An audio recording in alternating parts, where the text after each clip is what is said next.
Welcome to a world where men face some of the toughest situations imaginable. A world where one wrong choice can mean disaster. A world where dying can be as easy as living. Welcome to Corrections.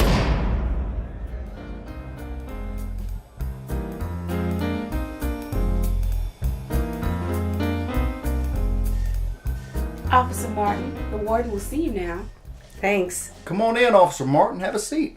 Thank you. I've had some good reports on you, not just from Lieutenant McCarthy, but Dr. Hernandez as well. Hernandez? Yes, he tells me that you're the reason behind his request for a prisoner's disease prevention booklet. Well, I'm glad to hear that, but I'm only doing my job, Warden. And that's all well and good, but for the last week I've been getting phone calls from the health department questioning me about our diabetic menu, why there's no treatment being offered to Hep C patients, and whether we're taking these TB infections seriously.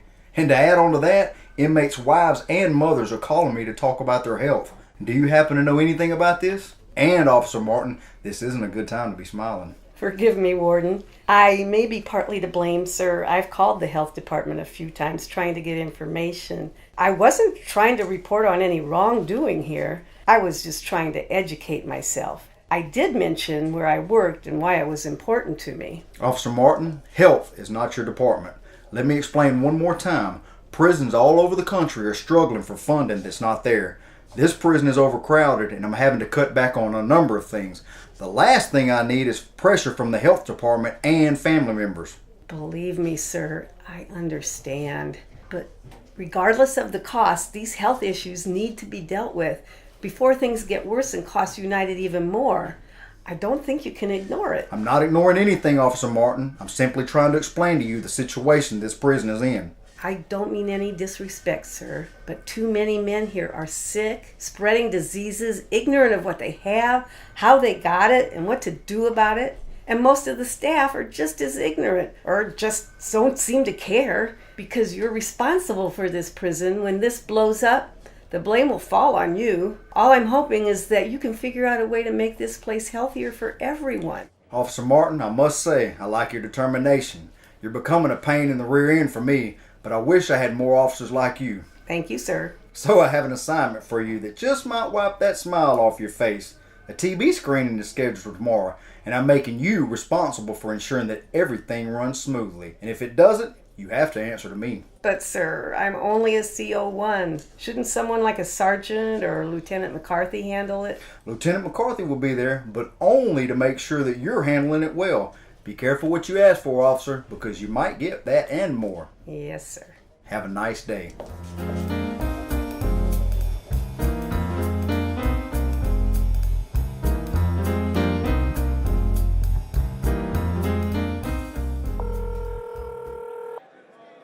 What's up, man? Hey, who got the sheets with the point spread? I need one. See if you can get me one. The time is 9:25 a.m. The cost of this call is 25 cents per minute. Hello. You have a collect call from Ron. an inmate at United Correctional Facility. To refuse this call, hang up. To accept this call, press 5 or say yes. Yes. Thank you. Your call is being connected. Hello? Who is this? It's your mama, baby. Mama? Is that you? You sound so different. Are you okay? I've been worried sick about you. Well, baby, I guess we both in the same boat. Because I've been worried myself sick about you, too. Mama, what's going on back there? I talked to Nina. She was crying and saying things were getting crazy. And why didn't you tell her not to tell me what's going on? Baby, I don't want you worrying about us. You gotta focus on getting out so you can help me. I'm old, son. I can't keep up with all this fuss between me keeping those nasty little boys away from Nina with their slick talk and your fool brother who thinks he's being like you. It's just too much. I'm sorry, Mama. I'm sorry. I didn't mean to leave you out there struggling. I was just trying to be the man of the house and pay the bills. I know you didn't raise me to be like this. Mama? Yeah, baby. How are you really doing? I know you didn't want me stressing, but you my mom. I ain't got but one. What's really going on, Mama? I had a small stroke, baby. The doctor said I'm putting a lot of stress on my heart from worrying about not getting enough exercise, and so she gave me a little diet to follow and put me on some medicine. So is it helping? Too soon to say. She gave me a paper about some health group working out here. It's called Heart Matters. It's run by some student named Alicia or something like that, and her professor. I don't know much about Nina, but Nina's got it all worked out, and she's all worked up and trying to get involved. She should. And so should you. Because you should respect your heart, Mama, because heart does matter and yours matters a lot to me. I love you, son, and I miss you so much. Love you too, old lady. Now stop crying before you make me cry. I got a reputation to hold up in here. Yeah. Where's Nina and David? I want to talk to them. Nina's gone over your Aunt Linda's house. And what about David? Mama, where David at? Baby, you don't need to worry. I told you. Mama, tell me where David is. He's in the hospital. What? I didn't want to tell you because I didn't want you stressing about us. What happened, Mama? He got shot by those guys you was into it with around the corner. But baby, Officer Brandon, requesting assistance. I love you, son. We have inmate collapse in D block. I repeat, we have inmate collapse in D block. Engine 7-2, Medic 7, Medic 11 information.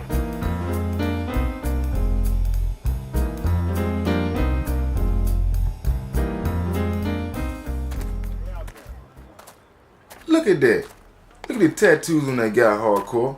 All up his neck and onto his face. You seen that before? All the time. But I've seen that guy, and if I remember correctly, he didn't have those tattoos before, and he's supposed to get out soon. I wonder if he giving any thought to getting a job. See what I mean? Yeah, not many people gonna want to hire him now. That was a very poor decision he made there. I guess so.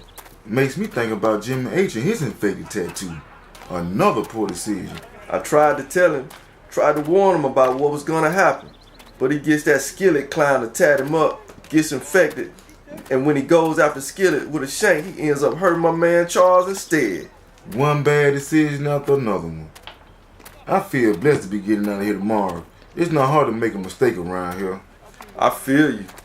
And of course, my lawyers are the best. The country could use more lawyers who care about fairness and other programs to help incarcerated men and women. And you fixing to start one of those programs yourself. Yeah. Another thing I wouldn't be doing without the help of my lawyers. The good old Center for Justice and Fairness.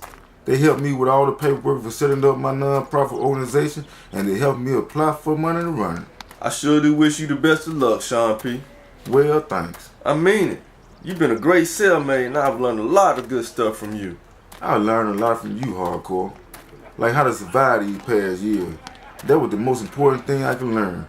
I remember how scared I was of you the first time I met you.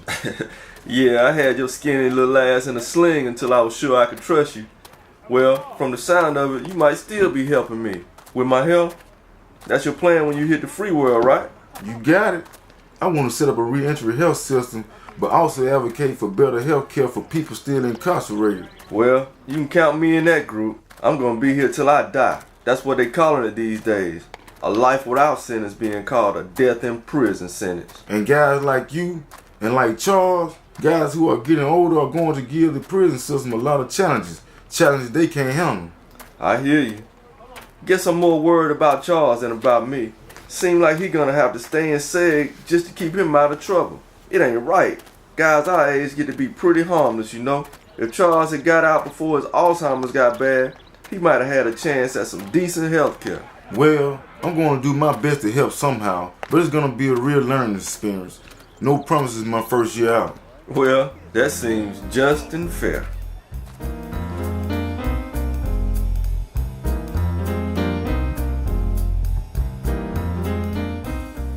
Corrections will return after this.